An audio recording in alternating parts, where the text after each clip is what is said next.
Choose calm over chaos. And if you look around the world today, you'll notice something that almost everyone feels. Things move fast. Opinions move faster. Reactions move even faster. Social media, breaking news, arguments, misunderstandings, stress in families, pressure on teens, pressure on parents. Sometimes it can feel like the world is spinning in chaos. But emotional intelligence teaches us something powerful. Calm is a choice. And the ability to choose calm, especially when chaos is all around us, is one of the most powerful skills a human being can develop. Have you ever noticed how quickly emotions spread? One angry voice can escalate an entire room. One impatient parent can change the atmosphere of an entire household. One tense moment can turn a small disagreement into a full argument. Emotions are contagious.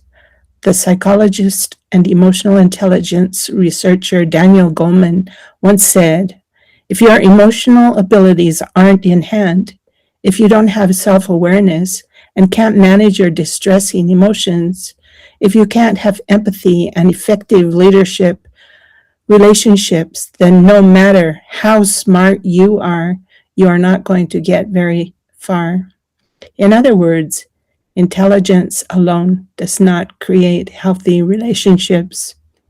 Emotional regulation does, and emotional regulation is what allows us to choose calm. The first step toward calm is self-awareness. Self-awareness means recognizing what is happening inside of you before it spills out into the world. Your body usually knows before your mind does. Your heart rate increases, your voice tightens, your thoughts begin racing. Those are signals that chaos may be rising inside.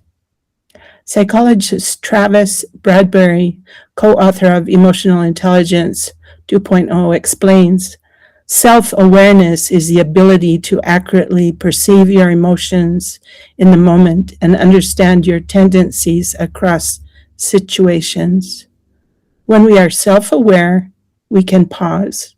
And sometimes that pause is the difference between a conversation that heals and a conversation that hurts. Many people believe calm means weakness, but the truth is exactly the opposite. Calm is power.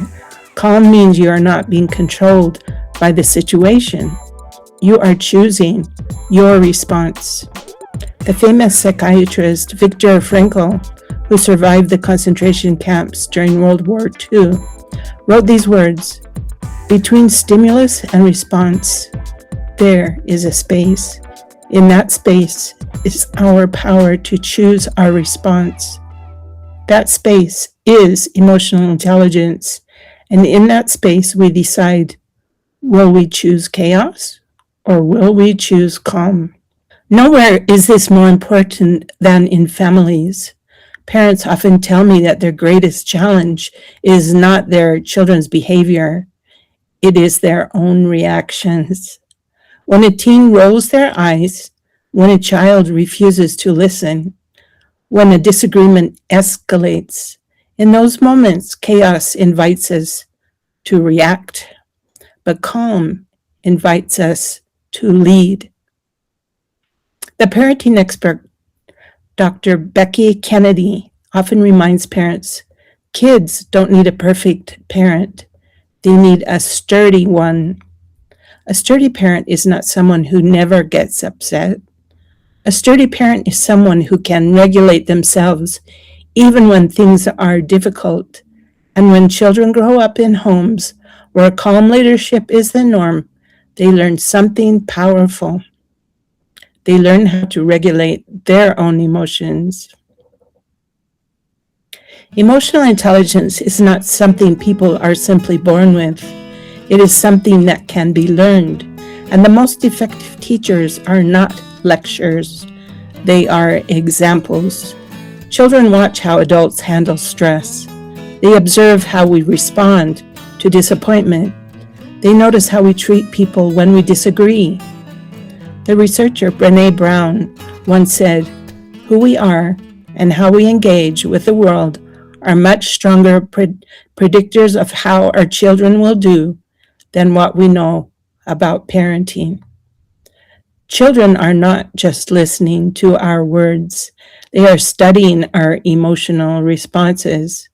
When we choose calm, we give them a blueprint for their own lives.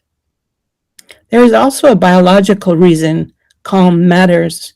When we become emotionally overwhelmed, the amygdala, the part of the brain responsible for survival reactions, takes control. This is often called amygdala hijack. In those moments, logic disappears. People say things they regret. Arguments escalate. Decisions become impulsive. But when we pause, even for a few minutes, the prefrontal cortex regains control.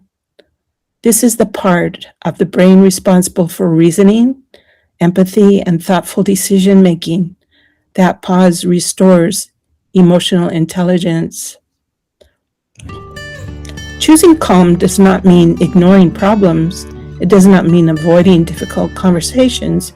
In fact, calm makes those conversations more effective. Calm allows people to listen. Calm allows people to feel safe enough to speak honestly. Calm allows solutions to emerge. As leadership expert Stephen Covey famously said, "Seek first to understand, then to be understood." Understanding cannot happen in chaos. It happens in calm. Over the years, I have seen how emotional intelligence transforms relationships in workplaces where tensions run high, in families where misunderstandings have built walls, in communities where cultural differences can create distance. The moment someone chooses calm, everything changes. The atmosphere softens. People begin listening again. Connection returns. Calm is not passive, it is transformative. So, how do we actually choose calm? When emotions are rising, here are a few simple practices that emotional intelligence experts often recommend. First, pause before responding. Even a breath can reset your nervous system. Second, name the emotion.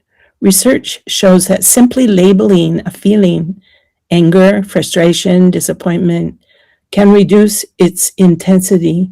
Third, lower your voice. A calm voice naturally slows conversations. Fourth, listen longer than you speak. People feel calmer when they feel heard. And finally, remember the bigger picture. Most conflicts are temporary. Relationships are long term. When a person chooses calm, it often spreads. A calm parent can calm a child. A calm teacher can calm a classroom. A calm leader can calm an entire organization. Calm becomes contagious. And that is the true power of emotional intelligence. Because emotional intelligence is not just about managing our own emotions, it is about shaping the emotional environment around us. The world will always have moments of chaos. We cannot control every circumstance, but we can control our response. And every time we choose calm, we contribute something meaningful to the world: more understanding, more empathy, more connection. As Daniel Goleman once said, what really matters for success, character, happiness, and lifelong achievement is a definite set of emotional skills. Those skills begin with one simple choice: choose calm over chaos. Mahalo for joining me today on the Aloha EQ podcast. I hope this episode helped you see emotional intelligence through a different lens. If you enjoyed this episode, please share it with someone you love.